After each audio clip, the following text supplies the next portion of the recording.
Bismillahirrahmanirrahim. Assalamualaikum warahmatullahi wabarakatuh.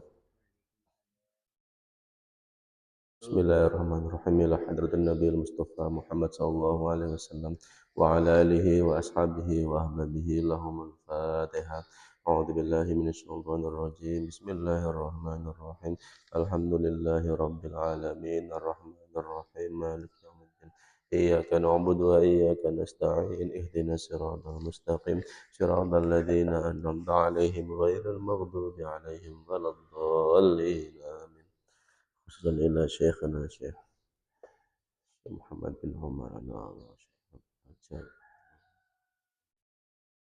وأسرته من تعالى منه وكتابه لهم الفاتحة أعوذ بالله من الشيطان الرجيم بسم الله الرحمن الرحيم الحمد لله رب العالمين الرحمن الرحيم مالك يوم الدين إياك نعبد وإياك نستعين اهدنا الصراط المستقيم صراط الذين أنعمت عليهم غير المغضوب عليهم ولا الضالين. Kita lanjut ke makalah yang ke-16. Ini kita bacakan dulu riwayat qaul dari Imam Ibnu Hajar al-Asqalani ini. Bismillahirrahmanirrahim. Wa qila inna syahwata tusayyirul muluka abidan was sabru yusayyirul abida mulukan. Inna syahwata tusayyirul muluka abidan was sabru yusayyirul abida mulukan. Ala tara ila qissati Yusuf wa Zulaikha.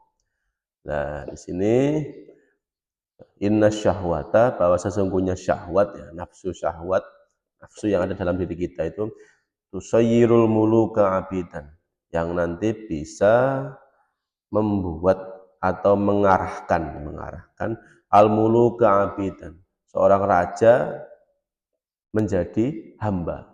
Maksudnya dia dulunya raja, punya kuasa, jatuh menjadi seorang hamba ke tahta yang lebih rendah karena nafsu syahwat. Wasabru yusayyirul abida mulukan.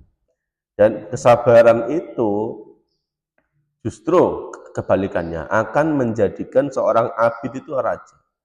Karena di sini bisa diartikan bahwa kesabaran itu bisa mengangkat derajatnya orang yang berada di paling bawah sekalipun bisa menjadi raja. Ala taro ila qissati Yusuf wa Zulaikha. Nah, di sini nanti kita akan bicara mengenai Nabi Yusuf dan Zulaikha. Zulaikha itu istrinya Aziz. Aziz itu waktu itu gubernur di Mesir. Tahun zamannya waktu itulah, zaman Mesir kuno. Era Mesir dipimpin sama kaum Heksos. Bismillahirrahmanirrahim. Di sini Imam Nawawi menjelaskan di syarahnya, inna syahwata tusayyirul muluka abidan fa inna man ahabba syai'an fahuwa abd. Nah, di sini Imam Nawawi menjelaskan bahwa fa inna man ahabba syai'an, sesungguhnya siapapun yang mencintai sesuatu, maka dia adalah budak dari sesuatu itu. Nah, jadi di sini ya, bahwa syahwat itu memang selalu begitu. Dia punya kecenderungan, ada dua kecenderungan yang bagus itu ya, yang pertama yaitu apa? Untuk bertahan hidup. Karena bagaimanapun yang mengarahkan manusia untuk berpikir tentang bertahan hidup itu syahwat. Kayak makan, kan kamu butuh nafsu makan kan untuk makan. Kalau nafsunya hilang, paling males kan, pastinya malas makan kan. Nah, gitu. Jadi kamu butuh nafsu makan supaya kamu tertarik untuk makan, bukan membuat supaya kamu bisa makan, bukan, tapi supaya kamu tertarik untuk makan. Kemudian sama, misalnya ingin menyukai perempuan dan menikah, itu ya butuh nafsu syahwat juga.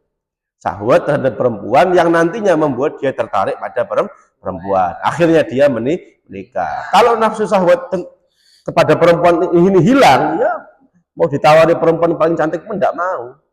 Karena apa? Ya, karena tadi nggak ada dorongan untuk mencintai atau menyukai perempuan itu.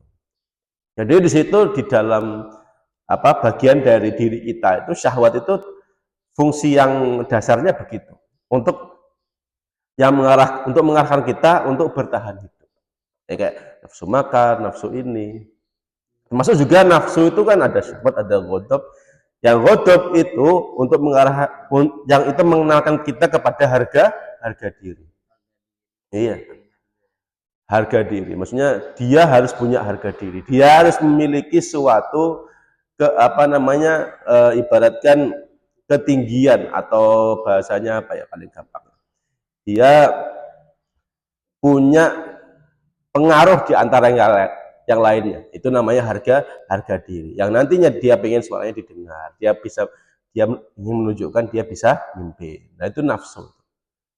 Nah, nafsu-nafsu ini kalau koridornya itu masih tidak apa-apa. Masih biasa saja. Karena biasanya nafsu-nafsu yang begini kalau misal mau lebih ekstrim itu ada akal dan syariat yang mengarahkan. Makanya tidak ada istilah di Islam atau di dawuhnya Kanjeng Nabi itu bunuhlah syahwat, itu tidak ada. Syahwatmu harus nggak ada, itu tidak ada. Cuma yang paling sering itu kendalikan hawa nafsu, itu yang paling sering. Jadi hawa nafsu itu bukan dimusuhi, tapi dikendalikan. Ya, misalnya tadi nafsu makan, ya gimana cara mengendalikan nafsu makan? Ya tadi cari makan halal. Kalau nggak dikendalikan, bos nyolong iya repot. Iya, makan yang biasanya makan ayam jadi makan babi, gitu kan. Ya itu, berarti di situ nafsu itu, kalau nafsu pada koridor yang tadi, nafsu syahwat mengarahkan makan, mengarahkan cinta perempuan, mengarahkan untuk tahu harga diri, yang nantinya akal dan wahyu, akal dan agama itu menggandeng atau mengarahkan. Karena nafsu itu tidak perlu dihilangkan, karena itu adalah bagian dari diri manusia. Itulah kenapa nabi-nabi kan tidak pernah ada yang diutus dalam kondisi nafsunya dihilangkan, atau diutus dalam kondisi dia kayak malaikat. Kenapa kok begitu? Karena bagaimanapun para nabi itu adalah uswah hasanah, contoh. Kalau contohnya nggak manusiawi, manusia nggak bisa untuk meniru nabi. Bayangkan kalau misalnya kita malah ujung-ujungnya nanti ada salah tafsir, nabinya dianggap Tuhan. Contohnya siapa? Ya orang Kristen. Karena bisa jadi waktu itu para apostolos 12 itu atau murid-murid 12 itu nggak pernah lihat Nabi Isa makan, nggak pernah lihat Nabi Isa, apalagi Nabi Isa kan nggak punya istri. Itu kan seolah, apalagi kemudian nggak punya bapak, lahir tanpa bapak, cuma ibu aja, ibunya nggak pernah berhubungan sama sekali. Itu kan kelihatan banget kayak, ini anak Tuhan. Nah, hal-hal seperti itu justru malah membahayakan statusnya Nabi.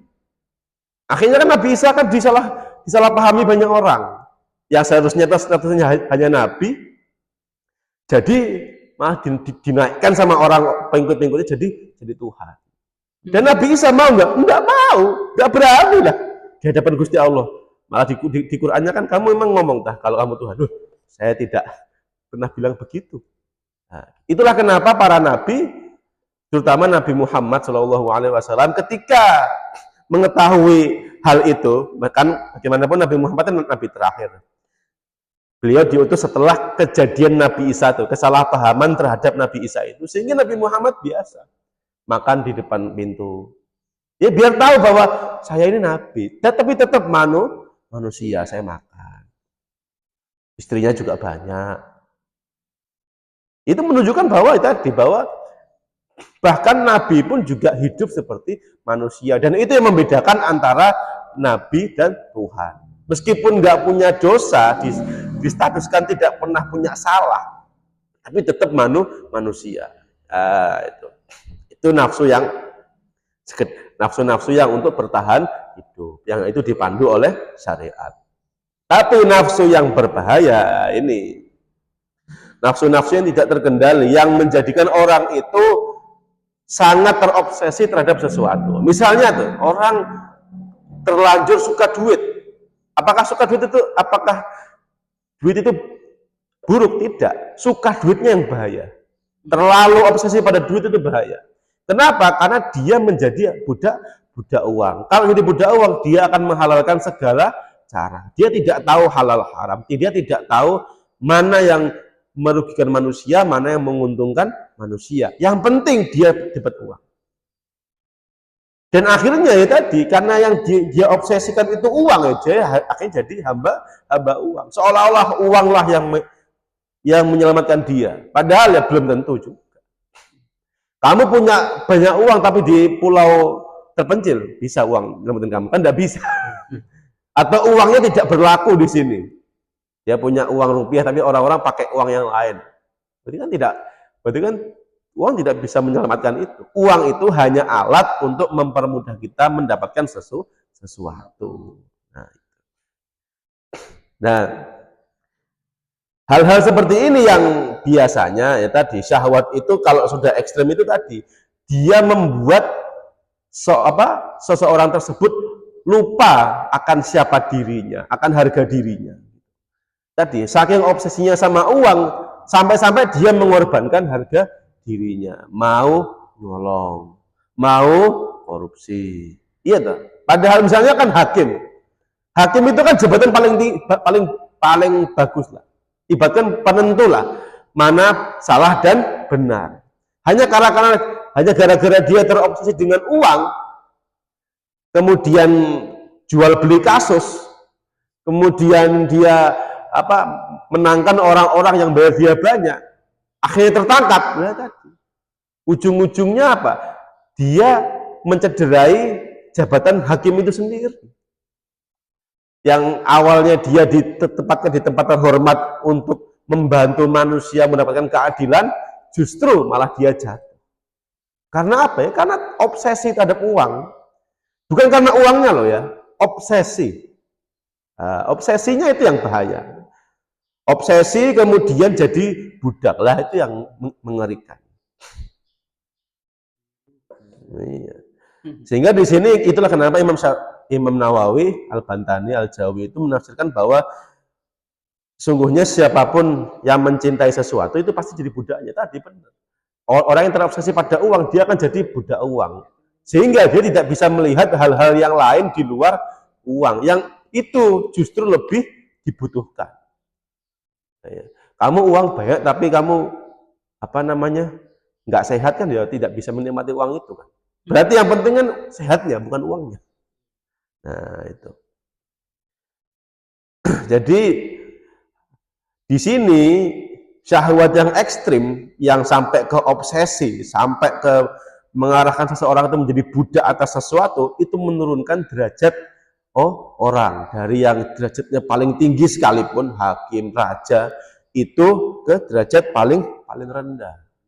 Seorang raja yang bijaksana itu jatuhnya nggak harus karena perang dikalahkan, nggak usah.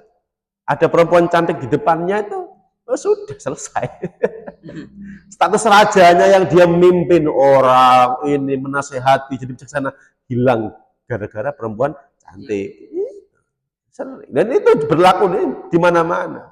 Itu berita itu gus-gus yang gus-gus atau kiai, oknum-oknum kiai yang melecehkan santrinya. Itu kan berarti kan dia telah menjatuhkan dirinya sendiri. Padahal posisi kiai itu kan posisi yang paling terhormat. Jadi omalullah, jadi pegawainya Gusti Allah, mengajarkan ilmu agama, kemudian membantu orang-orang mengerti agama. Jatuh hanya gara-gara perempuan. Cantik lagi. Dan itu belum tentu juga cantik. Karena kalau udah nafsunya itu kenceng, mau cantik atau enggak, sikat. Iya kan? Kalau sudah nafsu diubun-ubun, kalau meskipun cantik atau enggak, ya sikat. Jadi faktor cantik itu hanya faktor penggoda. Tapi faktor utama itu di nafsunya. Kalau si nafsunya mentok, mau jelek pun ya hajar. Yang penting keluar. Nah itu yang bahaya. itu. Bayangkan saja tadi. Ini posisi yang manusia yang sudah ditempatkan oleh Gusti Allah di tempat yang baik, justru jatuh hanya gara-gara hal yang bisa dia kendalikan sendiri, ya itu nafsunya. Itulah kenapa jihad paling besar itu jihad melawan hawa nafsu. Jihadul akbar bagi Rasulullah SAW adalah jihadun nafsi, melawan hawa nafsu. Karena musuhnya itu nggak kelihatan. Wong dirimu sendiri kok. Wong kamu kan kadang kan sering kan, alah enggak apa-apa hari ini, besok enggak kok. Besok lagi ngulang lagi, alah enggak apa-apa hari ini, besok ngulang lagi, gitu terus. Kalau musuhnya di depannya kan dipukul sekali hilang ya sudah. Tapi kalau musuh diri sendiri kan enggak bisa dipukul. Kamu mukul kepalamu sendiri kan enggak. Kan enggak mau pastinya. Nah, itu begitupun juga sama. Sebaliknya, kesabaran, maksudnya kesabaran atas menahan hawa nafsu, itu malah mengantarkan orang yang mungkin tidak punya jabatan menjadi raja. Dia menjadi orang terhormat. Meskipun posisinya dia tidak terhormat, orang biasa. Tapi karena dia bisa menjaga akhlaknya, menjaga dirinya, itu justru dia paling dihormati di orang. Kenapa? Ya, karena dia bisa mengendalikan dirinya. Sulit loh mengendalikan diri. Apalagi kalau di posisi paling bawah atas dan bawah itu sama saja kok. Ini ya godaannya. Yang atas godaannya pengen menguasai sesuatu, yang bawah godaannya pengen nyinyir sesuatu. Itu kan biasanya kan yang mengejek, yang nyinyir itu kan orang-orang yang di bawah. Apa tahu itu sok-sokan jadi kiai. Pasti kan yang kayak gitu kan orang-orang bawah.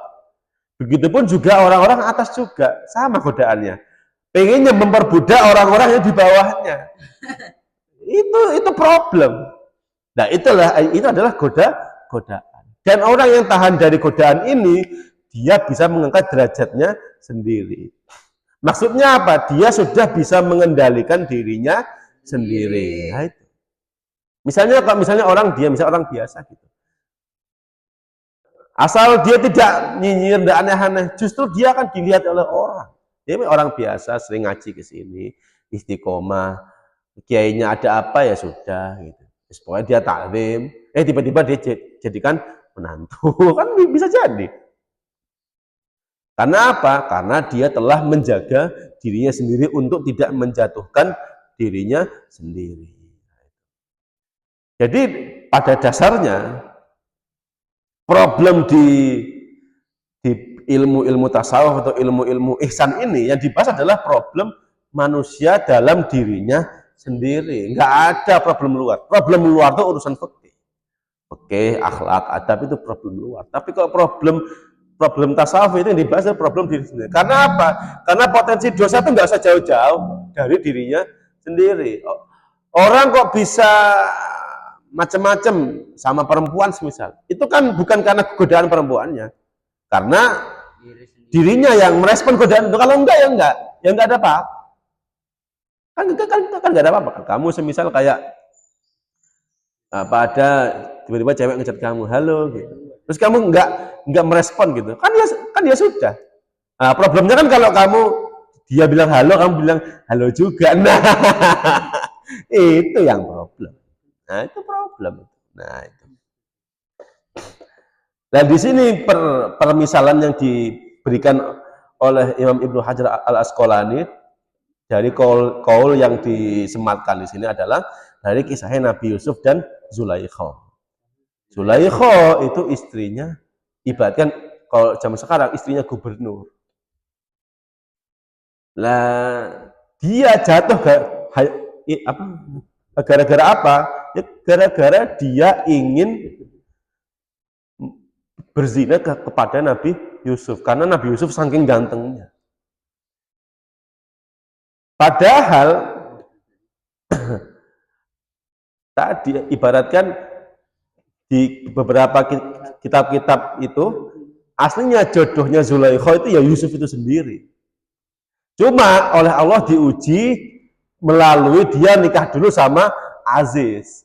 Aziz ini gubernur tapi jelek dan lemah syahwat. Suatu ketika dia melihat Yusuf ganteng, gagah, muda, Jadi Zulaikha sama Yusuf ini usianya lebih tua Zulaikha. Tapi Zulaikha itu perempuan paling cantik di dunia saat itu. Sampai-sampai ada permisalan satu helai rambutnya Zulaikha itu bisa memberi kecantikan kepada perempuan yang paling jelek sekalipun. Jadi rambutnya Zulaikha satu helai itu, satu gini itu, kasih ke perempuan yang paling jelek, langsung cantik. Saking cantiknya Zulaikha saat itu. Dan Zulaikha saat itu meskipun suaminya katakanlah tidak sesuai dengan spesifikasinya dia, tapi dia hidup sebagai istri gubernur, orang terhormat. Datang Yusuf, Nabi Yusuf di situ, yang waktu itu dijual ke Aziz. Kan dia ditemukan di sumur. Kalau zaman dulu orang kalau ditemukan orang itu pilihan cuma dua, antara dibebaskan atau dijadikan budak. Misal kayak Andre gitu, aku nemu dia di, wah, ya betul, jadi begitu. Aku nemu di kebun binatang gitu. Kemudian aku beli, Andre tak beli. Pilihannya cuma dua, antara dibebaskan atau terperbudak. Kalau dibudak berarti itu milik. Nah, sama Aziz dibeli, kemudian sama Aziz bukan dijadikan budak, tapi dijadikan anak angkat. Karena saat itu Aziz lemah syahwat, tidak bisa punya keturunan. Zulaikha yang tergoda tadi ya. Apa di kisahnya surat Yusuf itu? Walaqad hammat bihi wa hamma biha laula ara'a burhana rabbi gitu. Itu ya akhirnya tadi. Justru Zulaikha itu akhirnya dicibir orang-orang gara-gara dia nafsu terhadap anak angkatnya sendiri.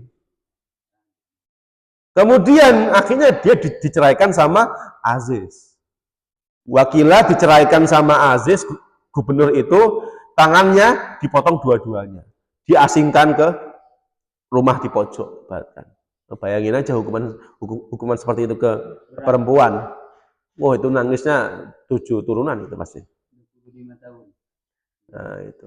Sedangkan Nabi Yusuf yang sabar, dan untungnya beliau sebagai seorang nabi tahan terhadap godaannya Zulaikha, meskipun harus dipenjara dulu, justru diangkat sama Fir'aunnya sendiri menjadi kepala keuangan, yang nantinya bisa yang punya ilmu takwil mimpi menjadi kepala keuangan, menyelamatkan Mesir dari kelaparan. Karena waktu itu Mesir pernah dilanda 10 tahun hujan, 10 tahun kering. Bayangin 10 tahun kering, kamu nggak bisa nanam apa-apa, nggak ada air, nggak ada ini. Insya Allah taqabbalallahu minna wa minkum. Mati. Nah, itu. Tapi karena tadi Yusuf itu membuktikan dirinya itu beliau adalah orang yang bisa menahan nafsunya, bisa mengendalikan dirinya. Meskipun awalnya dia harus dipenjara, tapi tadi karena dia memang tidak bersalah, ya mudah saja dipercaya sama orang. Toh juga karena dia nggak bersalah kemudian dipenjara, berarti kan di penjaranya Yusuf itu kan bukan karena bersalah, karena dia dibuat dia bersalah untuk menutupi kesalahannya Aziz tadi. Itu.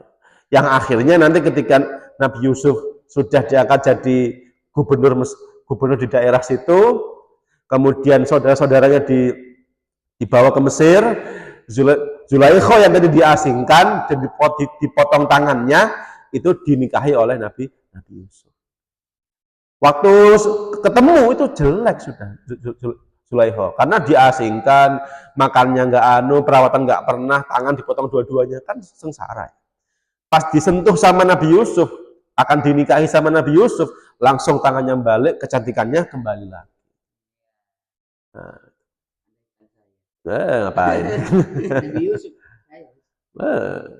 Berarti di sini bukan masalah Nabi Yusuf gantengnya, tapi sabarnya, sabar untuk tidak tergoda pada nafsu sesaat. Nah, itu. Dan namanya sabar tuh ya diuji, ya masa ujiannya ya begitu-begitu tuh ujiannya. Nah, itu. Jadi pada dasarnya justru yang perlu kita waspadai itu adalah dirimu sendiri. Enggak usah orang lain. Orang lain untuk bunuh kamu itu harus apa? Harus nunggu posisi, keberuntungan. Belum nanti kalau kamu bisa ngelawan, kan dia yang mati. Tapi kalau kamu mau bunuh diri kan langsung minum racun, minum baygon, gantung diri di sana, langsung, nggak usah nunggu orang. Nah, itu. Nah, itu. Itu saja untuk makalah yang ke-16 ini. Kurang lebihnya mohon maaf. Setiap kesalahan milik saya dan setiap yang benar milik Allah Subhanahu wa taala. Subhanakallahumma wa bihamdika asyhadu an la ilaha illa anta astaghfiruka wa atubu ilaik. Assalamualaikum warahmatullahi wabarakatuh. Waalaikumsalam warahmatullahi wabarakatuh.